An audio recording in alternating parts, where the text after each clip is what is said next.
So let's take a look at the state of the regions. Look at Atlantic Canada first, once this zooms in. Here we go.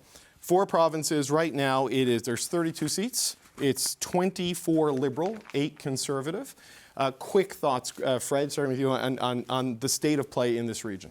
Yeah, well, look, with where the polls are, it's a tough sledding for us, but we need to add 4 to 8 seats to have that path to majority. Right now we have 120 seats going into this election. You need 172 for majority, so that's 52 seats we need to find across. Okay, so it's grow here for the Conservatives. Greg, pretty much what? Hold and grow is what you're looking for, right? We'll get into specifics in a bit. As much as I don't want to fly too close to the sun here, I would see a hold. Okay, yeah, all right. Well, we're going to get to specific numbers. And Mel, there's no orange here right now, but if we get into Nova Scotia, I mean, we're talking down in the Halifax region, right? This is where the New Democrats will be targeting for gains, probably. Right? Yeah, Halifax and St. John's East, which is Jack Harris's old seat. Party President Mary Shortall's running there. Exactly, former Labour leader. Both seats that Jagmeet has been to in this election campaign that he's gone to before the election, and that the NDP is putting resources and capacity behind. Okay, all right, let's take a look at Quebec. We're going to get into some actual specific numbers. Look, this blue you see in Quebec, that's the Bloc. there is some Conservative blue in there, but on this map it's a little bit darker. We go into the island of Montreal. This is sort of the GTA of Quebec. You can see the Liberal strength there. That's Alexandre Boulay-Rees. That, of course, is Le Salle-Mart-Verdun, which the Liberals lost in a by-election. The battleground down here is going to be sort of these suburbs around the island of Montreal. This is where the majority comes from, Greg. If there is going to be a majority, this is the key one. This and Ontario, the key provinces for the Liberals. Yeah, and I expect that next week you'll see a lot of heat from the Bloc because they're getting a bit panicked on this. But we had this week where I think the Conservative candidate in Quebec, there was a problem with what they filed, and so there won't be a Conservative candidate there. So Jean-Yves Duclos might have a quickly. He could lose his seat because of this, right? That blue vote could go to the other blue party. That nationalist vote in Quebec City. It becomes a binary. Could be in trouble because of this. Right, and Alexandre Boulay-Rees looking to hold on there for the NDP. Look, this is Ontario. The hopes and dreams of all the parties live there. I'll let you get to Boulay-Rees in a second. Just talk about Mr. Boulay-Rees in Quebec and what the NDP's hopes are in Ontario. Mel? Yeah, I would just wanted to add Ruth Ellen Brosseau in Berthier-Masquinongé. She's back. She is back. I think she can win. And if we hadn't seen the moment in the Quebec debate last year, or last election with Loi 21, we think that we could have brought Ruth Ellen back to Ottawa from the last debate. So I think that there's a really good opportunity there. The Conservative candidate, the last second, had to be pulled out because of some really problematic campaigning. So they're definitely putting all their resources there. And I think the French language debate is, Mark Carney's to lose, and that could, help Ruth Ellen and a few other NDP candidates in that riding. But Southwestern Ontario was the question you asked. Well, so look, we got Ontario here, right? And look, a lot of dark blue. The rural parts are obviously Conservative, North Orange, and some red. But we'll go into the regions here and just quickly set the stage, because we're going to do a deeper dive on numbers. But Southwest Ontario is where we just started the show talking about, right? Like from here, basically to here. That's auto sector, very trade exposed, very vulnerable. You got Windsor, you got London, you got the Kitcheners, you've got Hamilton down into St. Catherine in these areas.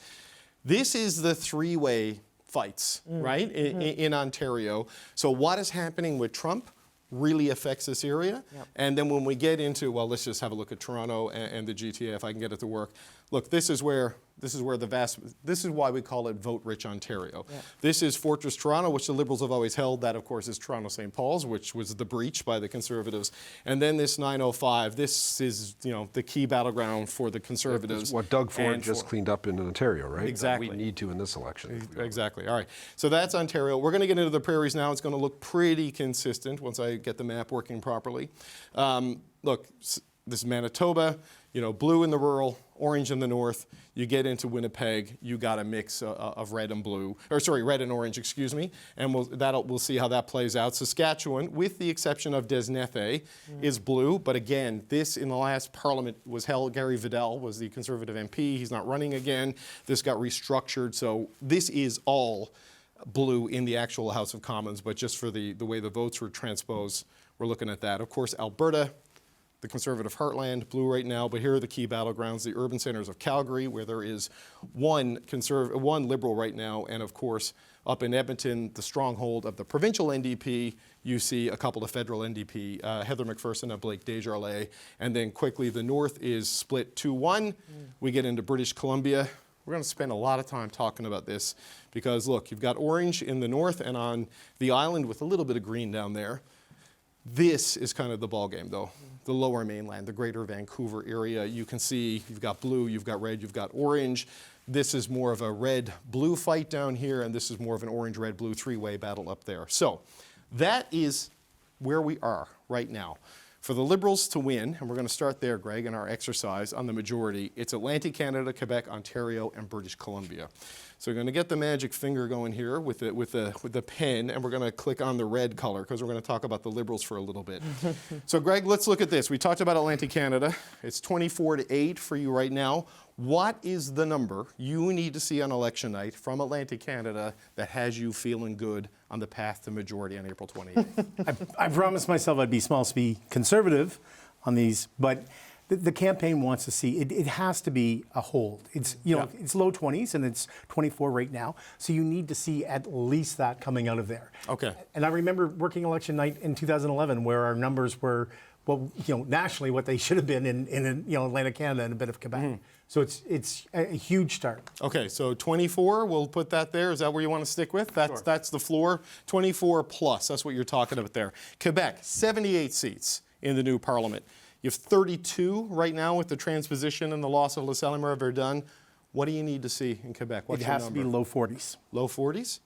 Okay. that's So I'm being 40. very conservative. I am not going to eat crow. That's 8 pickups. Yeah, the Liberals are feeling really good, Wow. and the polling is looking really good, and the They're Bloc is looking bad. higher than that. They're In looking, Quebec. Fred, you think they're higher than that? I think they could be in the 50 range. The Bloc You Québécois think is so? going to. Cochrane assigned math. I did Yep. math this afternoon. Okay, so look, we've got Wedded. 64 seats for the Liberals just in Atlantic Canada and Quebec before you get to Ontario.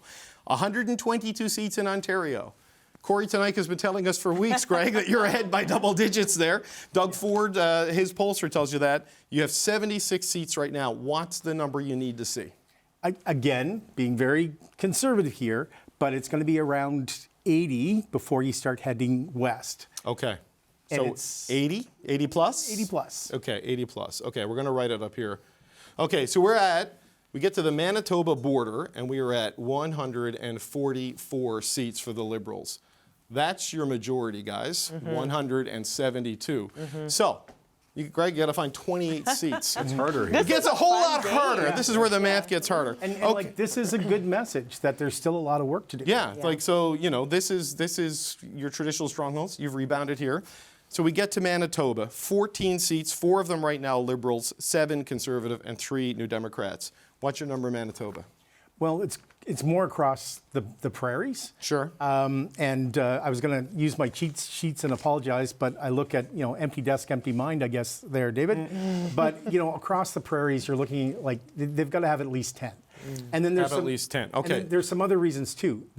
There has to be representation, Liberal representation Okay. from Saskatchewan. And I like your map. Okay. Well, This. this is a transposition. Okay, so we're going to say 1 in Saskatchewan. We're safe Well, saying that. I would say that there's a seat in play in Regina and a seat in play in Saskatoon. I was in Okay. Regina earlier this week, and there was a lot of red signs actually in some of the parts. So I think Okay. that's So is the NDP decision to saying they're going to get? No. I'm just saying kidding. the NDP's picking up Saskatoon. But Okay. there was a lot of red signs. And there was always a complaint about Saskatchewan, the way the Okay. seats were carved up, that a lot of the Liberal vote wasn't as efficient because it was it might have been part of an urban-rural split. Okay, so Greg, you want to go 10 across all 3. So that could be 5 in Manitoba, 1 here, 4 in Alberta, some combination of that. So that gets us to 154, 3 in the north, 2.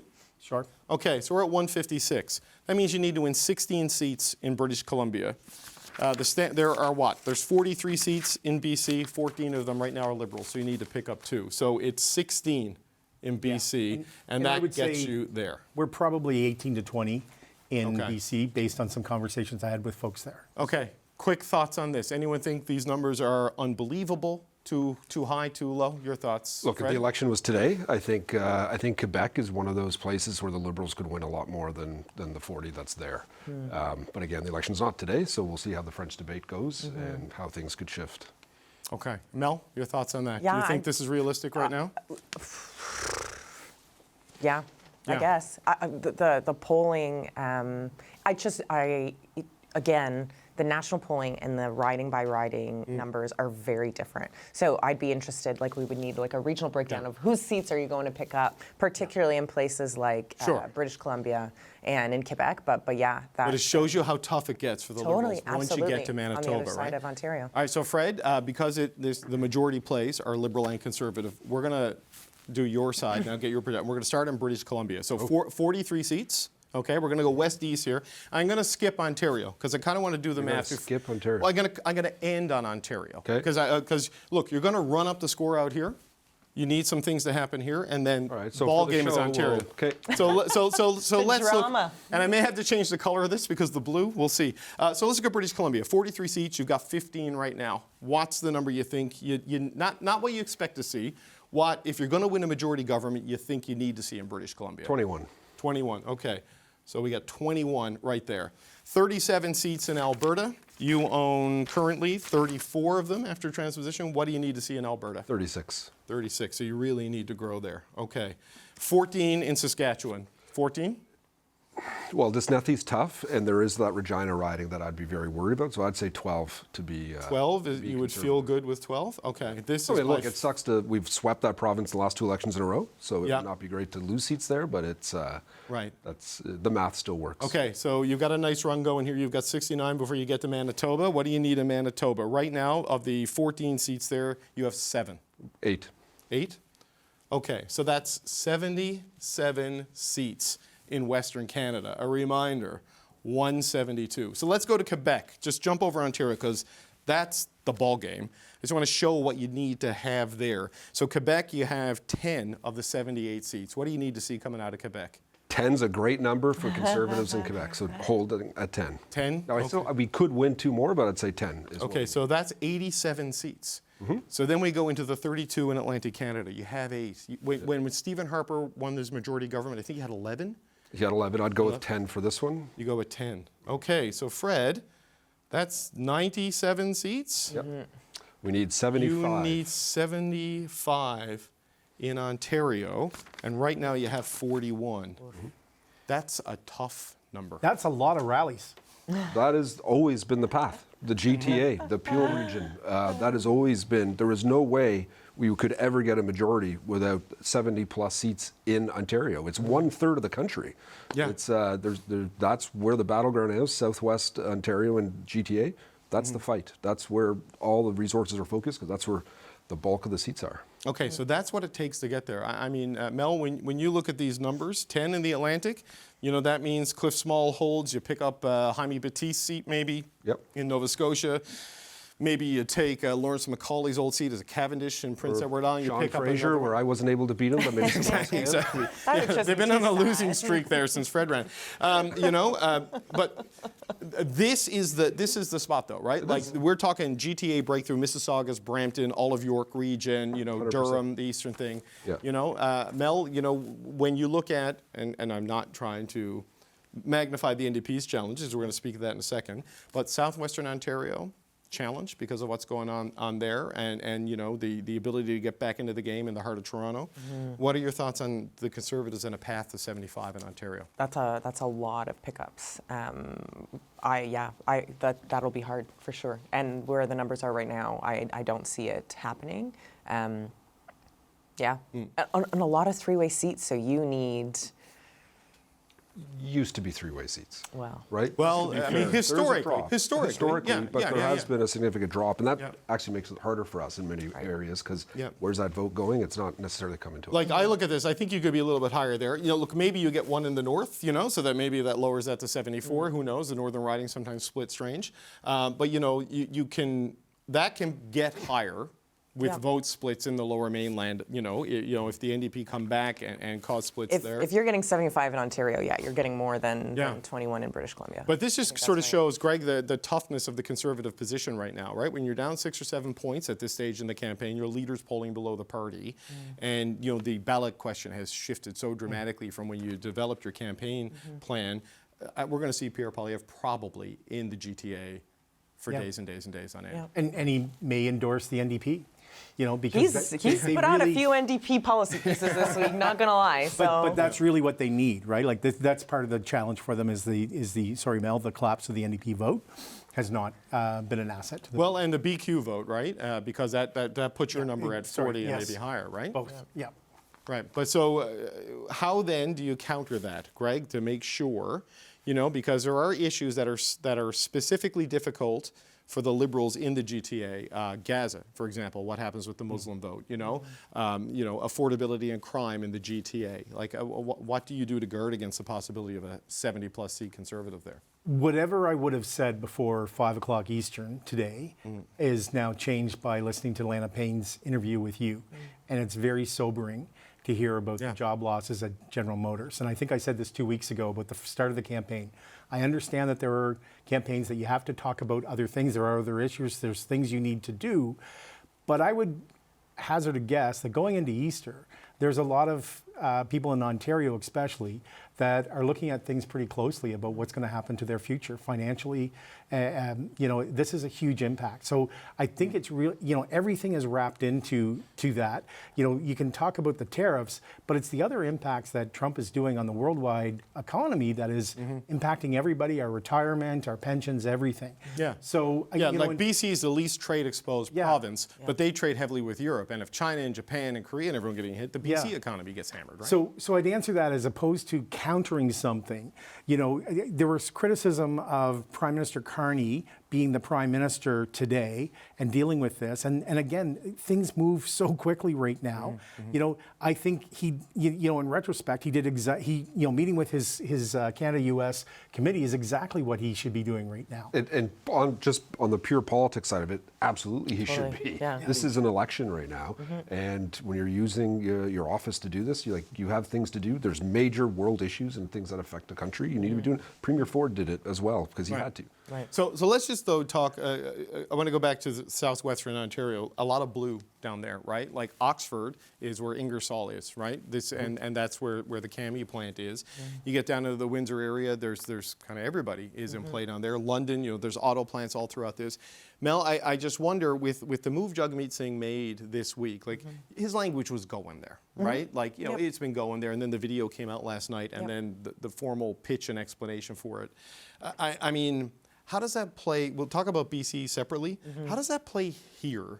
Because, if people are afraid of what Trump is going to bring, do they run to Singh or do they go to Kearney? Like, how do you see that potentially going? And I'll get Fred on that and what it means for the blue vote down there. Right. I think if it is a too close to call election where nobody knows who's going to come out ahead, I think it's dangerous. What it's looking like right now is it's looking like Kearney is potentially going to be Prime Minister after this. If that is what it looks like, we know that that's good for the NDP. And the reason that we know that that's good for the NDP is because people feel like they can vote for what they want. And folks really like dental care. They really liked the birth control and diabetes medication. And they generally, not just, in the last parliament, but in parliaments past with Tommy Douglas, with Ed Broadbent, they like what the NDP does to the Liberals, keeping them accountable, making sure that people are still part of their regular conversations. And that's what we saw in Jagmeet's pitch. So in those regions, I think it sends back NDP MPs to Ottawa. How do they do that calculation if you're a voter down there? Like the polls are one thing. Right.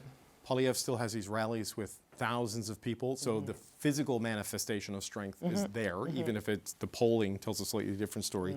How do those voters, with so much on the line, make that calculation that it's safe to vote maybe who they traditionally like versus who they think they need in this moment? Right. I think you just have to tell people that it's a minority government is at play or a majority government is at play for the Liberals, and folks like NDP MPs in Ottawa keeping them accountable. And what's interesting, I can't remember if I talked about this last week, so I'm sorry if I'm repeating myself, but what was true in focus groups both on the island with orange-blue switch votes and in Ontario with orange-red switch votes was if folks thought that Mark Carney was going to be Prime Minister, in both those audiences, they said then we would vote for the NDP to keep them accountable. So I think that's what you need to play. And you need to go to those ridings. London is probably orange-red, Windsor West also, Hamilton also. But places where, it's NDP blue, like Essex or like, I'm I'm trying to think. There's another riding. Windsor-Tecumseh and these sorts of places Yeah, down like there. there's also a pitch there to say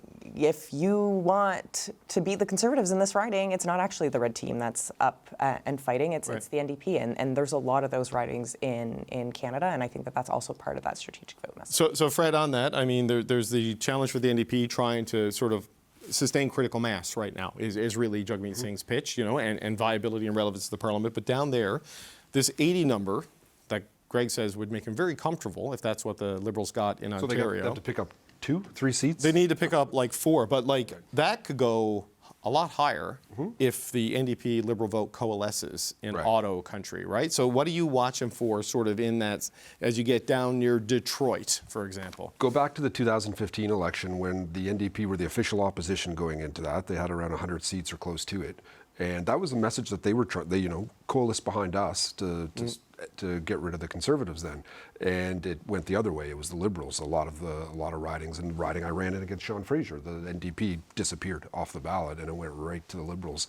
And that is the risk that we have in those areas, is that if it coalesces behind one, because vote splits is what helps Conservatives in so many seats, particularly in Ontario. And if that split disappears, it makes the path very, very narrow. So what's your sense of that in this moment? Like you worked on Doug Ford's campaign, right? And we're part of that. I mean, I have not looked at the provincial map, but I mean, Doug Ford's majority is quite large. I would assume in the auto sector he did very well. 80 seats. It's in the 80 seats range. So when you look at how people in that part of Ontario voted for Doug Ford on this issue, what's your sense of how it might happen when it's Pierre Poilievre, Mark Carney, or Jagmeet Singh? It comes down to what's the narrative, what's the message, who is going to be, which leader is going to form the government that will fight for these issues and that understands these issues. And that's why the Trump tariff thing has always been the ballot question for all of these swing seats. And the Conservatives are slowly sometimes adapting to it and then walking away from it at times and then coming back. We need to really focus in the next 2 weeks on this issue if we want to be able to turn this around. Craig, what's your sense? I mean, I'm not going to say it's the only issue of the Carney campaign, but it's the main issue of the Carney campaign, right? Like they are talking about other things, but those are at a tier below. It's all about Donald Trump, and I'm the guy to deal with Donald Trump, right? So when you look at, they can get to your 80 number by largely holding serve, winning back Toronto St. Paul, picking off here or there, but this is where they could really drive it into a whole new level of locking down a majority. Yeah, and these were seats that, pre the right aligning that Liberals have held. MPs like Rosemary and Paul Steckley come to mind. So there is, it's been a while, probably pre-2004, since Liberals held some of those seats. But there are people there that have worked on campaigns, have been on successful campaigns. The challenge with an outside force determining what our election is about, we saw in 2015 with the refugees and that very sad scene on a beach. Alan Kurdi on the Turkish beach. So sometimes I don't think any of us are really in control of this message, but as Fred said, the Conservatives don't seem to. I'm so tired of hearing the word pivot because it doesn't stick, and they keep throwing things to see what sticks, and nothing is sticking, so they keep throwing other things out, and then they keep recycling things. Where you have Carney, and all the times I sat across from Fred and he talked about the inability of Liberals to have a consistent narrative. Well, there is a narrative here because it's being served up and it's, financial, a crisis. So, it is, I think Fred said this really well last week about the ability to follow what the campaign issue is, instead of trying to invent one or reinvent one that you would have used in September of last year. Yeah. So look, I want to look a little bit at British Columbia, right? Because this is the other big three-way race. ML, this is big, right? For the NDP with this, wanting to hold on to party status and as many of the seats that they hold as they can with the way this election has gone. 43 seats, 13 of them New Democrats. You got one in the north, one in the southern interior, none in the Fraser Valley, 3 in the Lower Mainland, 2 in Vancouver itself, and 6 on Vancouver Island. How do you think this appeal plays out there? Because what you hear a lot of with British Columbia is that, in the old days when you couldn't watch the election in real time, they'd say, oh, it's already decided before we come on. This doesn't suggest it's going to be decided before we get the results from BC. And if there's a move for like a majority government one way or another, that is risky for the New Democrats. So how do you see this new pitch playing out there? Well, the interesting thing for most of the seats in British Columbia is none of them are three-way races for the NDP. So it's either orange-red in Lower Mainland, or it's orange-blue in the north and on the island, except for maybe Victoria and Saanich. Esquimalt, Souk, is probably orange-red as well, and maybe a little bit. Bit of the Tri-City areas though, Port Moody, I was Port just going to say maybe in Nanaimo, but otherwise, like Gord John's seat, orange-blue. Alistair McGregor, orange-blue. Who else am I missing? Rachel Blaney, orange-blue. Rachel Blaney's obviously not running again. Those seats are two-way races, and a lot of them in the Lower Mainland and up north are too. So I think that is helpful. The other thing that I would say is incumbency matters, and I don't want to sound like a broken record, and I don't want it to seem like this is the thing that I'm desperately holding on to, but New Democrats know where their vote is. They know how to speak to those folks, and they know how to get them. And what I'm told is in all of our incumbencies, we have largely surpassed the contact rate with folks, and there's been more sign requests and bigger funds coming in than 2021. So those are good signs. Obviously, that doesn't show up in the national polling, and of course, that's still, if election day is, I don't know if it's going to be Carney, I don't know if it's going to be Poilievre, that could still hurt. But what I'm hearing from folks that I spoke to, like Taylor Buckrock and like Gord Johns, is that they feel good because they are hearing good things and they're talking to a lot of people. So I'm going to believe that and think that that's going to be good news for the NDP to hold those seats come election day. Yeah, and like, Liberals who are leading in the polls out there, Fred, like, they even say, like, look, Don Davies, I know the polls might suggest in a seat they're going to take him out, but they're kind of like, Don Davies is going to be really... Yeah, I'm not saying that's my point. Very difficult. Like, Peter Stauffer never lost his seat, right? He did. He did. He was incredibly popular. When it comes down to an election like this, when you're looking at who the choices are, but it's not a change election in the same way. But in a sense it is, right? Like if you look at Ford, he was able to win, and the NDP held their seats despite their popular vote collapsing. This election, people are voting, who do you want to be Prime Minister? Poilievre or Carney? And I think that squeezes the NDP almost everywhere. I think like they would be very, very disappointed in the election. He's going to buy me a drink after the election when he's very wrong.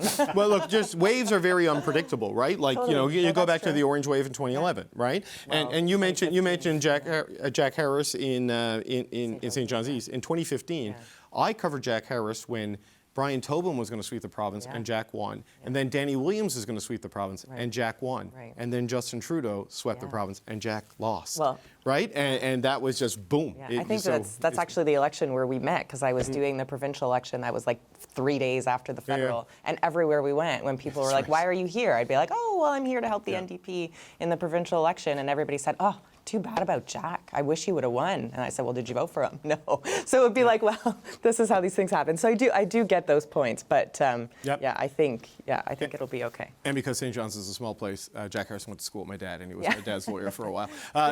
Greg, your thoughts on British Columbia? Because look, 16 there, that's growth from the 14. I remember in the 2021 election, the 14 seats the Liberals came out of there with, I think, surprised a lot of people. They lost by 5 percentage points popular vote. And grew in seats. And part of what, and you were running the Conservative campaign, it was the COVID outbreak in Alberta late in the campaign that had a lot of people in BC go, whew, at least that's what some Liberals were suggesting, and might have done it. But how do you see this affecting things in terms of, can you get into play on the island, for example? I mean, I think the last time Victoria was Liberal was David Anderson, and that is not yesterday when he was there.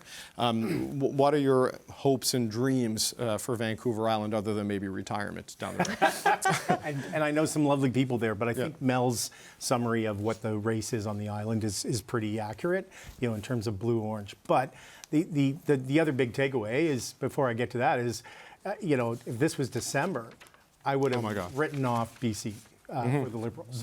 This whole different... None of these numbers make sense in December. Toronto, Halifax... We would have a majority by Ontario. We wouldn't have to get to... So Kelowna, Steve Furr is running. He won in 2015. He's a former fighter pilot, chair of Defense Committee, and he's running in this election. And something interesting, we haven't talked about the People's Party. I don't know if we really have to, but the People's Party candidate there this week, according to local media, decided not to run. And if you look at the seat projections, Kelowna is now in play again. So what I'd be watching for is if you see Mark Carney head to BC, those seats are really in play. Yeah, and while it took him a while to get there because of like Trump, but he spent a couple of days there this week. But like Fred, going back to your point in December, I remember going through the Atlantic seats with my contacts, back home and everything. You're 10, you might have gotten that in Nova Scotia. You know what I mean? Yeah, in December, you were probably going to get 5 in Newfoundland. So you're looking at maybe even 8 in New Brunswick. You're like 4 in 15, PEI. 23, 20. You might have had 27 in Atlantic. 10 to 15 in Quebec, maybe. Probably the same The block might have come up. Well, Who knows? We could have caught fire maybe and But that would be very realistic in Ontario. The 75. Be low. It might be low back then, right? Yeah. So this goes to show you just how much this has also dramatically changed, right? In terms of how much Freeland's resignation, which we were all here for, I think, on the 16th of December, Trudeau's resignation, Trump's inauguration, the start of the trade war, and just the entire evisceration of the issue set has turned this into a far more competitive map. we should have had an election in the fall. That would have been, Agreed. would have been a great time. So on that, like Mel, let me go back to this because of the NDP and the call this week. Do you think there's regret there? Because they were in a better position in October and November. Now, I know the Conservatives were running ads and verbally abusing Mr. Singh and all of these things and not doing really anything to make friends in Parliament of like, let's get together and because it's in our best interest. But Mr. Blanchet, same thing. Pierre Poilievre stands to do far worse than he would have if he'd gotten his way back then. But maybe so do Mr. Blanchet and Mr. Singh with this dynamic. Do you think there's any regret in sticking with the plan, or? I guess you got to make the decision in the moment, though, right? Yeah, you need to make the decision in the moment. I think there's going to be a lot of hindsight, and hindsight is hindsight. And I think there will probably be a lot of reflections of, the deal was good, but it was good until how long? Did we stay too long? What does that look like? At the end of the day, I think most New Democrats would say that a country run by Pierre Poilievre is worse than a country run by Mark Carney. So that too is hard to say what folks think. After Election Day, and I think that's also one of the problems that we're up against right now. When the question of strategic voting comes up, I think a lot of folks genuinely believe that, and a lot of New Democrats are in it because they want to make our country better and not because they want to win, which I want everybody to win because I think that, or I want New Democrats to win because I think that that's the only way that we do the things that we want to do is by winning. But I do think that those are all considerations that were thought about at the time. And dental care is something that, New Democrats will be proud of for a really, really long time, and you needed to make sure that actually stuck. So all those things are things that were considered. But yeah, I think there's probably a few reflections eventually of did we wait too long and what does that mean? And I think that's natural for all parties after an election. But Greg, we look at this and somehow a former central banker who started his career at Goldman Sachs has become the safety raft for New Democrat voters and former sovereignty voters, Quebec nationalists. And, I don't know if the majority is inevitable or not. It is the suggested outcome right now based on all the top-line public opinion polling. But how do you think what we saw from Mr. Singh affects the thought process are you with Fred that it's voting for Prime Minister and it may not affect it, or do you think people might feel it's comfortable and they want to give the NDP a check against the Liberals? No, I'd agree with Fred that they're voting for Prime Minister. I'd go further back to Goldman Sachs. Come on, this guy grew up in Edmonton. How far back do you want to go here? It's not the resume most New Democrats look for. In any other election, he would be our perfect candidate on a daily basis. I'm shilling for some seats in Alberta here. But to Mel's point about the regrets, the Conservatives are going to have some regrets here. Perhaps if they had actually worked with another opposition party, they could have had the election that they were calling for so long. And I'll play that game on my own party. Yeah. How unpopular is Pierre Poilievre when you put him up against, Mark Carney? What comes up? His likability. Justin Trudeau said in an interview with a Liberal MP, I could have done ads, but I chose not to. And again, they did not define Poilievre when they had the chance to in 2022. And one of the things I don't think is working for Poilievre is when he talks about the 10 years. Because what he's forgetting is there's a lot of Canadians that voted Liberal in 2015, not as many in 19 and 21, but still a lot did. Where the anger and the frustration starts is around 2022. So I don't think that message works on anybody else unless you've been angry at Liberals for 10 years. Right. But the Liberals could have done something sooner on this too. Yeah, no, I think there's no question about that. But I mean, we are where we are. And look, we've got, 2 weeks and 3 days, about 17 days left in this campaign. April 28th is coming fast. So look, this is projection, estimation, threshold, guessing. There's not projection, just to be. This is what is needed. No. I think Greg's our projection right now. I'm just going to go out on a limb, but we're gonna hold you to this and hold you accountable. But look, this is me finger writing on a board. 2.5 weeks left. Just quick, what are you watching for, Fred, in terms of something that could change the course of this campaign? Look, my experience, national campaign manager last election, we were winning right up into the last 3 days, and the bottom fell out on us when COVID spiked again, and when Jason Kenney shut down Alberta and locked it down. It became the national story for 3 days, hard on COVID. And our own supporters felt we didn't take COVID seriously enough, and it killed us. Events could happen. Something could happen.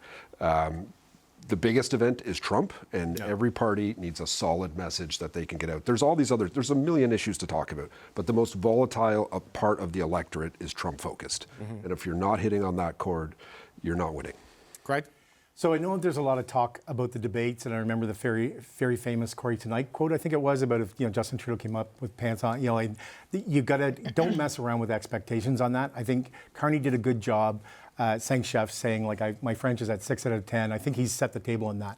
What I'd also be worried about is what happened in 2008. There was a long weekend, Thanksgiving, and a lot of conversations around whether or not Stéphane Dion had the stuff. And the polls dropped for the Liberals right after that. So not only is there the debates, there is a long weekend where a lot of people are going to gather with family and friends. And if you track things like trust, word of mouth, your friend's opinion, your family opinion still matters an awful lot. Yeah, it's unique from that perspective. Oh, sorry, yeah. So I was just saying it's unique with the holiday. Yeah.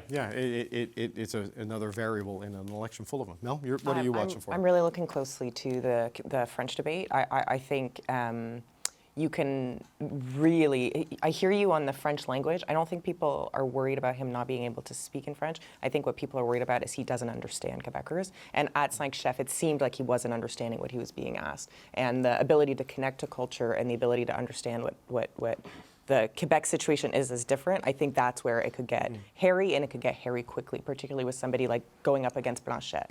Yeah. And I think that is something to watch for. I think it's what does the message look like in the last two weeks. I think what we were hearing Poilievre say about Carney and Trump, to me it seemed like loser talk. It seemed like I questioning what Carney is doing up against Trump. I don't think anybody has capacity to hear that right now. I think you need to talk about Trump in a different way. And for New Democrats, I think you need to, the message we heard from Jagmeet today, what he said at that podium at Broadbent, I think you need to say it in every corner that you're going to until Election Day, and that's what will help New Democrats pull their vote. See, I actually think the English debate might matter more, because I think the Liberals have a floor in Quebec that is in the 30s. Poilievre needs to raise the ceiling in Ontario and maybe in Atlantic Canada, and the English debate is where he can do that. Yeah. But it's also where if he goes too hard, you don't know what it does. It could lock things in for Carney. I think if he doesn't show up looking prime ministerial, which he hasn't shown us he can do yet, I think, see ya. I think it's going to be tough. Yeah. All right. So this is, it's fun to play with the toys. And look,